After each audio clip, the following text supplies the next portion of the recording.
اب جناب ہم اس پہ آتے ہیں، ہو ٹو میک ڈیسیجن میکنگ، کون فیصلہ کرے گا؟ یہ ڈیلفی ٹیکنیک ہے. ڈیلفی ٹیکنیک آپ کو عرض میں کر دیتا ہوں، وہیں سے آپ کو اندازہ ہو جائے گا. پہلا اسٹیپ، انڈرسٹینڈ دا سچویشن، معاملہ کیا، ایشو کیا ہے. ڈیفائن دا پرابلم، کہ پرابلم کیا ہے، مسئلہ کیا ہے. یہ وہی جو پچھلے لیکچر میں ہم نے بات یہ چلی تھی. پھر ڈیفائن آبجیکٹو، کیا مقصد کیا، کیوں کرنا چاہ رہے ہیں. ڈائگنوز دا پرابلم، پرابلم کیا ہے، ایشو کیا ہے، مسئلے کو کیا حل کرنا ہے، کیوں کرنا ہے. پھر اس کے بعد ڈیولپ آلٹرنیٹو، اس کے کیا کیا حل ہو سکتے ہیں، سارے سوچ لیں. اب کئی بندے سوچ رہے ہوں گے تو سارے آئیڈیاز آ جائیں گے. ایویلویٹ آلٹرنیٹو، آلٹرنیٹ کے دیکھیں اس میں یہ کریں تو یہ اچھا ہوگا، یہ ہو تو اس میں یہ مسئلہ بھی ہے، یہ ہے اس میں. سوچتے چلے جائیں. جتنے کوئی 8-10 ایشو جتنے سامنے، یعنی اس ایشو کو ریزالو کرنے کے 8-10 طریقے آ گئے. پھر اس کے بعد چوز بیسٹ آلٹرنیٹو. یہ اب ظاہر ہے کہ ٹیم کا جو ہیڈ ہے وہ پھر فیصلہ کرے گا کہ جناب اس میں سب سے اچھا طریقہ یہ ہے، اس سے ہم یہ حل کر سکتے ہیں. اس کے بعد پھر امپلیمنٹ کریں، ایکشن کریں. دیکھیے قرآن مجید نے یہی حکم میں ارشاد فرمایا، امرہم شورا بینہم، کہ اجتماعی معاملات میں مل جل کر فیصلہ کیا کریں. یہ سورہ شورا جو 42 نمبر سورت ہے، اس کی 38 نمبر آیت ہے. تو یہ ڈیلفی ٹیکنیک دیکھیں سیم وہی ہے جو اللہ تعالیٰ نے فرمایا، تو سیم وہی جو سوشل سائنسز اور سائیکالوجی کے ذریعے لوگوں نے جو طریقے سمجھے ہیں، جو اپنے تجربے سے دیکھیں، وہ سیم وہی ہے. ورچوئل ٹیم ایک بڑا اچھا طریقہ ہوتا ہے. ایتھکس تو لازمی ہونا چاہیے، اس کا ایک چیک لسٹ بھی ہونا چاہیے کہ اگر ان ایتھیکل کوئی حرکت ہوئی ہو تو پھر اس کو سب کے سامنے نہیں، الگ کر کے ان کو بتائیں کہ بھائی یہ دیکھیں یہ چیز اس سے اگلے کو برا لگا، تو اگلا بھی پھر خود وہ بھی اندازہ ہو جائے گا اور وہ پھر جا کے معذرت بھی کر لے گا جا کے. اوائڈ ناٹ آسکنگ کوشچنس، اگر آپ کوشچنس کو ایک ان کو گھونٹ دیں گے ان کی، تو پھر تو جناب اگلے کی موٹیویشن بھی رک جائے گی. یہ نہ کریں. اب آئیے امرہم شورا بینہم میں سید ابو العلا المودودی صاحب اسکالر نے اپنے ایکسپیرینس کی بیسس پہ انہوں نے ایک ایک تفصیل عرض کی ہے، تو وہ میں آپ سے شیئر کر لیتا ہوں. ان کی بک تفہیم القرآن جو تفسیر ہے قرآن پاک کی، تو دیکھیے کہ اس سے وہ ہماری ویکنیسز سامنے آ جائیں گی کہ انہوں نے جو ایکسپیرینس شیئر کیا. اب وہ کہتے ہیں اس چیز کو یہاں اہل ایمان کو بہترین صفات میں شمار کیا گیا ہے جو سورہ آل عمران میں اس کام دیا گیا ہے کہ مل جل کے آپ فیصلہ کیا کریں. یہ بنا کر مشاورت اسلامی طرز زندگی کا ایک اہم ستون ہے، ایک ستون ہے باقاعدہ. اور مشورے کے بغیر اجتماعی کام چلانا نہ صرف جاہلیت کا طریقہ ہے بلکہ اللہ کے مقرر کیے ہوئے ضابطے کے سری خلاف ورزی ہے. مشاورت کیا ہے؟ مل جل کے مشورہ کرنا، ڈسکشن کر کے فیصلے کرنا. یہ ہے اس کو اسلام میں اہمیت کیوں دی گئی ہے. اس کی وجہ پر اگر غور کیا جائے تو 3 باتیں واضح طور پر ہمارے سامنے آتی. ایک یہ کہ جس معاملے کا تعلق 2 یا زائد آدمیوں کے مفاد سے ہو تو اس میں سے ایک شخص کا ایک اپنی رائے سے فیصلہ کر ڈالنا اور دوسرے متعلق اشخاص کو نظر انداز کر دینا زیادتی ہے. مشترک معاملات میں کسی کو اپنی من مانی چلانے کا حق نہیں ہے. انصاف کا تقاضا یہ ہے کہ ایک معاملہ جتنے لوگوں کے مفاد سے تعلق رکھتا ہو تو اس میں ان سب کو رائے لی جائے، اور اگر وہ کسی بہت بڑی تعداد سے متعلق ہو تو ان کے معتمد علیہ نمائندوں کو شریک مشورہ کیا جائے.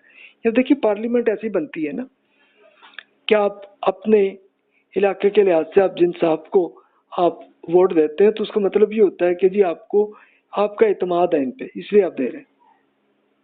تو چلو اگر زیادہ میجورٹی کو یہ آ گئی تو وہ پھر آتی اور مل جل کے فیصلہ ہو، لیکن اب کرتے نہیں ہیں اس پہ عمل، تو یہ ان کی ویکنیس ہے. طریقہ تو اچھا ہے نا اللہ تعالیٰ نے جو بتایا. اب دوسری بات وہ بیان کرتے ہیں، دوسرے کہ انسان مشترک معاملات میں اپنے من مانی چلانے کی کوشش یا تو اس وجہ سے کرتا ہے کہ وہ اپنی ذاتی اغراض کے لیے دوسروں کا حق مارنا چاہتا ہے، یا پھر اس کی وجہ یہ ہوتی ہے کہ وہ اپنے آپ کو بڑی چیز اور دوسروں کو حقیر سمجھتا ہے۔ اخلاقی حیثیت سے یہ دونوں صفات یکساں قبیح ہیں، بہت بری ہیں، اور مومن کے اندر ان میں کسی صفت کا شائبہ بھی نہیں ہونا چاہیے۔ یہ تکبر کا حصہ ہے۔ مومن نہ خود غرض ہوتا ہے نہ خود غرض ہوتا ہے کہ دوسروں کے حقوق پر دست درازی کر کے خود ناجائز فائدہ اٹھانا چاہے، اور نہ وہ متکبر اور خود پسند ہوتا ہے کہ اپنے آپ ہی کر عقل کل اور علیم و خبیر سمجھے گو۔ اب اس کو پریکٹیکلی آپ دیکھ لیجئے کہ آپ کے یہ جتنی پولیٹیکل پارٹیز ہیں ان میں کس طرح سے یہی ہوتا ہے طریقہ، یا وہ امروم شورا بینہم پہ عمل کرتے ہیں۔ یہ اب آپ خود تجزیہ کیجئے گا، آپ سنتے ہی ہیں نا ان کی خبریں۔ اب تیسری میں وہ فرماتے ہیں کہ یہ کہ جن معاملات کا تعلق دوسروں کے حقوق اور مفاد سے ہو ان میں فیصلہ کرنا ایک بہت بڑی ذمہ داری ہے۔ کوئی شخص جو خدا سے ڈرتا ہو اور نہ یہ جانتا ہو کہ اس کو کتنی سخت جواب دہی اسے اپنے رب کے سامنے کرنی ہے، کبھی اس بھاری بوجھ کو تنہا اپنے سر لینے کی جرت نہیں کرے گا۔ یعنی ایکچولی یہ رزلٹ ہے۔ پریکٹیکلی میں بتاؤں کہ عمر رضی اللہ عنہ کے زمانے میں ایک بڑا ڈیسیژن کرنا تھا انہوں نے۔ اس سے پہلے یہ ہوتا تھا کہ جب جنگ ہوئی، فتح ہوئی، تو اس میں سے جو بھی چیزیں مل جاتی تو اب وہی ملٹری کے سب لوگوں کے دے دیا جاتا تھا۔ قرآن مجید میں اللہ تعالیٰ نے پھر بتایا کہ بھی ایسے کیسز میں 20% وہ گورنمنٹ کو دے دیا کریں، 80% آپ وہ رہا سلسلہ۔ اب ہوا یہ کہ عمر رضی اللہ عنہ کے زمانے میں کئی ملک فتح ہوئے، تو اس میں بہت زرخیز ایریاز تھے، بہت اچھے زمینیں تھیں، اور وہ گورنمنٹ کی تھی، یعنی پہلے رومن امپائر اور پرشین امپائرز کی تھی، تو وہ آ گئی۔ تو اب لوگوں نے یہ کہا کہ جناب ہم لوگوں نے فتح کی ہے تو ہمیں دیں وہ زمین۔ اس میں پھر عمر رضی اللہ عنہ نے امروم شورا بینہم پہ عمل کیا۔ انہوں نے جتنے صحابہ کرام کو اکٹھا کیا، کچھ اور قبیلوں کے تھے ان کے سرداروں کو بھی بلایا کہ آپ آئیے، مدینہ میں آ گئے، آ کے ڈسکشن کی، اور یہ 6 دن تک ڈسکشن چلتی رہی۔ اب دیکھیے کہ عمر رضی اللہ عنہ خلیفہ تھے اور وہی فیصلہ کر لیتے تو معاملہ ختم ہوتا نہیں۔ انہوں نے یہ پوری ڈسکشن کی کر کے، اور پھر انہوں نے کہا کہ دیکھیے آپ سورۃ الاحزاب میں انہوں نے یہ پڑھا، اور پھر اگلی صورت میں آ کے دیکھیے اللہ تعالیٰ نے یہ بتایا کہ بھی آپ کا جب اس میں اتنا کوئی کام نہیں ہوا تو پھر یہ اللہ اور اس کے رسول کے پاس ہونا ہے، اور وہ اس سے لوگوں کی خدمت کریں، تو بھی یہ اپلائی ہونا چاہیے۔ اب سارے صحابہ کرام کو سمجھ آ گئی، ان کو بھی آ گئی، مان گئے، اور سب نے پھر یہ طے کیا کہ جناب یہ جتنی گورنمنٹ کی فنڈ، جتنی ان کی زمینیں تھیں وہ ساری حکومت میں آئی، اور عمر رضی اللہ عنہ نے اس کو یہ کیا کہ جو اس پہ کام کرتے تھے وہ سارے غیر مسلم تھے، انہی کو کہا کہ بھئی آپ لوگ اس میں کام کریں، 50% آپ کا، 50% گورنمنٹ کے فنڈ میں آئے گا۔ وہ حیران ہو گئے، کہتے جی اچھا ہمیں تو 10% ملتا تھا تو آپ اتنا زیادہ دے رہے۔ اسی پر وہ لوگ ان کو پھر سمجھ میں آیا، اور آہستہ آہستہ انہوں نے سمجھا اور ایمان بھی لائے۔ وہ رزلٹ پھر یہ ہوا، اور پھر یہ بھی ہوا کہ اب اس میں سے جو بھی 50% والا بھی اتنی بڑی پروڈکشن ہر زمین میں جو آتی تھی اس کو وہ لیتے، تو پھر اس میں سے ایک ایک آدمی کو لے جا کے ڈیلیور کرتے تھے۔ اس کے لیے ہر گورنر کو یہ آرڈر تھا کہ بھی آپ جو ہے اس میں سے یہ لے کے تقسیم کر کے ہر فیملی کو آپ جا کے ڈیلیور کریں۔ وہ کراتے ہوتے تھے، ٹھیک ہے، ظاہر ہے کہ ان کی پوری ٹیم ہوتی ہوگی، سب لے جا کے کرتے ہوں گے۔ ایک بار عمر رضی اللہ عنہ نے یہ دیکھا کہ خاتون ہے ان کے پاس یہ پورا کھانے کی چیزیں نہیں ہیں، ان کو اتنا افسوس ہوا کہ وہ فوراً گئے اور جا کے انہوں نے اپنے ویئر ہاؤس سے پورا نکالا، جتنی بوریاں تھیں اٹھا کے۔ اب ان کے ٹیم نے کہا کہ جی ہم اٹھا کے نہیں بھی میری ذمہ داری ہے، تو وہ لے جا کے ان خاتون کے گئے اور جا کے کہا بہن یہ آپ کی جو ہے نا یہ آپ کے لیے یہ ایک تحفہ۔ وہ بڑی خوش ہوئی، تو وہ بوڑھی خاتون تھی، تو ان سے پوچھا جی آپ یہ بتائیے کہ عمر کی خاتون کی حکومت جو کیسی چل رہی ہے؟ وہ کہتے بھی مجھے تو پسند نہیں ہے، میرا باس ہو تو میں اس کو ہٹا کے تمہیں خلیفہ بنو۔ اس کے بعد پھر کچھ عرصے بعد خاتون کو پتہ چلا یہ عمر رضی اللہ عنہ تو بڑی شرمندہ ہوئی پھر۔ تو دیکھیے یہ اصل طریقہ ہے آنے کا۔ اب آپ یہ دیکھیے کہ مودودی صاحب نے پھر مزید تفصیل میں کہا کہ بتائیے کہ اگر آدمی غور کرے کہ اس کی سمجھ میں یہ بات اچھی طرح آ سکتی ہے کہ اسلام جس اخلاق کی انسان کو تعلیم دیتا ہے، مشورہ اس کا لازمی تقاضا ہے، اور اس سے انحراف ایک بہت بڑی بد اخلاقی ہے جس کی اسلام کبھی اجازت نہیں دے سکتا۔ اب آپ خود پڑھ لیجئے، آپ کو اندازہ ہو جائے گا کہ انہوں نے بہت اچھا انالیسس کیا اس پہ۔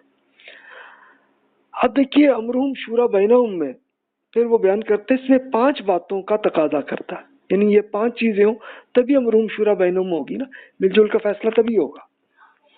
اب پہلی بات، یہ 5 بہت امپورٹنٹ بات ہے۔ اول یہ کہ اجتماعی معاملات لوگوں کے حقوق اور مفاد سے متعلق ہوتے ہیں، انہیں اظہار رائے کی پوری آزادی حاصل ہو اور وہ اس بات سے پوری طرح باخبر رکھے جائیں کہ ان کے معاملات فی الواقع کس طرح چلائے جا رہے ہیں، یعنی پوری انفارمیشن بھی ان تک آئے اور ان کو پوری آزادی بھی ہو کہ اپنی بات وہ کر سکیں۔ یہ ہوتا تبھی معاملہ ہوتا ہے۔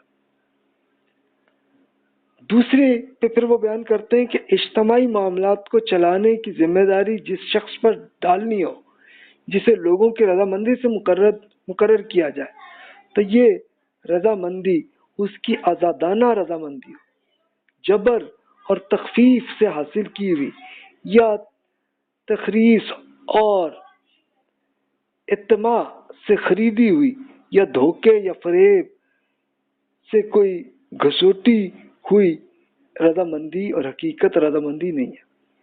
پریکٹیکلی آپ دیکھیں تو ہمارے ہاں پارلیمنٹ میں ایسا ہی ہوتا ہے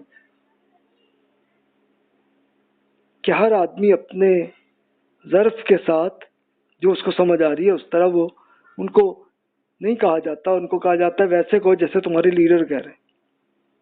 انفارچونیٹلی ابھی تک ہمارے ہاں یہ کلچر جاری ہے۔ اچھا، تیسرے کا پھر وہ بیان کرتے ہیں کہ سربراہ کار کو مشورہ دینے کے لیے وہ لوگ مقرر کیے جائیں جن کو قوم کا اعتماد حاصل ہو، اور ظاہر بات ہے کہ ایسے لوگ بھی صحیح معنوں میں حقیقی اعتماد کے حامل قرار نہیں دیے جا سکتے، جو دباؤ ڈال کے یا مال سے خرید کر یا جھوٹ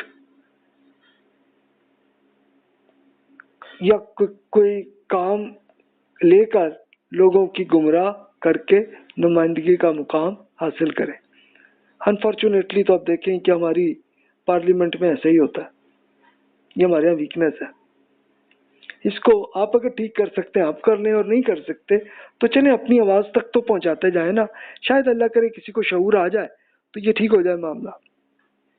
اب چوتھا پھر وہ مشورہ کرتے ہیں کہ مشورہ دینے والے اپنے علم اور اپنے ایمان اور ضمیر کے مطابق رائے دیں، اور اس طرح کی اظہار رائے کی انہیں پوری آزادی حاصل ہو، کیونکہ آزادی سے اگر آپ ہٹا دیں گے اور ایک ڈکٹیٹر بن جائیں گے تو پھر کیا ہوگا کہ یہ بات جہاں نہ ہوگی جہاں مشورہ دینے والے کسی لالچ یا خوف کی بنا پر یا کسی جتھا بندی کی بنیاد پر ہی وہ خود اپنے علم اور ضمیر کے خلاف رائے دے گا، اور ان کی در حقیقت خیانت اور غداری ہوگی، اور نہ کہ امرہم شورا بینہم کی پیروی ہو رہی ہوگی۔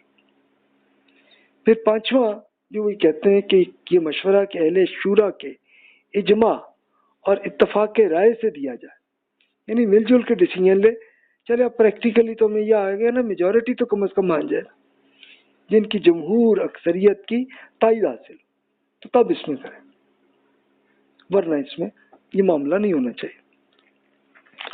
اس میں مجھے وہ یاد آیا، عمر رضی اللہ عنہ کا واقعہ یاد آیا کہ جب وہ اب کافی عمر آ گئی تھی تو ان کو لگا کہ یار کسی وقت بھی اللہ کا میسج آ جائے گا اس زندگی سے نکلنے کا، تو یار اچھا معاملہ صحیح ہو جائے۔ تو لیکن پھر انہوں نے خود جمعہ کے خطبے میں انہوں نے بتایا کہ بھی دیکھو ابو بکر صدیق رضی اللہ عنہ کو یہ ایک آسانی تھی کہ وہ جانتے تھے کہ سب لوگوں کو اگر یہ بتایا جائے کہ اگلا خلیفہ عمر ہوگا تو پھر سب مان جائیں گے. تو ان کو تو آسانی تھی، لیکن مجھے نہیں ہے. مجھے تو اب یہ 6 بندے ہیں، کیونکہ کوئی لوگ پسند کرتے ہیں کہ عثمان جو ہے خلیفہ بنے، کوئی چاہتے ہیں کہ علی بنے، کوئی چاہتے ہیں کہ طلحہ بنے، کوئی چاہتے ہیں زبیر بنے، پھر عبد الرحمن بن عوف بنے تو رضی اللہ عنہ. تو یہ سارے ہیں. تو انہوں نے کہا کہ بھی یہ کرو کہ اگر یہ اسپیشلی انہوں نے وہ زخمی ہوئے اور ان کو لگا تھا کہ اب بس میری زندگی جانے کا ہے، انہوں نے کہا کہ بھی آپ 6 آدمی ہیں، آپ مل کے فیصلہ آپ مل جل کے کریں، اس میں یہ طے کر لیں معاملات کو، اور معاملے کو پھر یہ ہے کہ اس کے لیے پھر انہوں نے لمٹ بھی رکھ لی کہ 3 دن کے اندر آپ فیصلہ کر لیں. اور اس کے ساتھ پھر عمر رضی اللہ عنہ شہید بھی ہو گئے اس زمانے میں. تو اب ان 6 صحابہ کرام نے مل میں کیا. تو اس میں عبد الرحمن بن عوف رضی اللہ عنہ میں ایک صلاحیت تھی کہ وہ مینج بہت اچھا کر لیتے تھے. انہوں نے کہا کہ بھائی یہ کرنا چاہیے کہ ہم میں سے ہم 3 تو چلو چھوڑ دیں معاملے کو، کہ باقی 3 جو ہے نا وہ فیصلہ کر لیں. اب 3 باقی مان گئے، عبد الرحمن بن عوف بھی مان گئے. اچھا اب عبد الرحمن بن عوف رہ گئے تھے باقی، اور ایک عثمان اور علی رضی اللہ عنہ، یہ تینوں تھے. تو عبد الرحمن بن عوف رضی اللہ عنہ نے کہا کہ بھی آپ اگر اجازت دیں تو میں اور لوگوں سے پوچھ لیتا ہوں، پھر لے کے ایک ڈیسیژن لے سکتے ہیں اگر آپ اجازت دیں. سب نے کہا جی آپ ایسے ہی کریں. تو اس وقت حج ختم ہوا تھا اور بہت بڑا سفر کے لیے آ رہے تھے لوگ، مدینہ سے گزر رہے تھے. تو انہوں نے عبد الرحمن بن عوف رضی اللہ عنہ نے مردوں سے، خواتین سے، سب سے پوچھتے چلے گئے. تو میجورٹی یہ آئی کہ وہ عثمان رضی اللہ عنہ کو حکمران بننا پسند کرتے ہیں. تو میجورٹی کی بیسس پہ انہوں نے پھر یہ فیصلہ کیا، اور علی رضی اللہ عنہ نے اسی وقت سب سے ان سے بیعت کی. کہ اتنا اس میں یہ تھا امروم شورا بینہم کی پریکٹیکل صورت یہ تھی.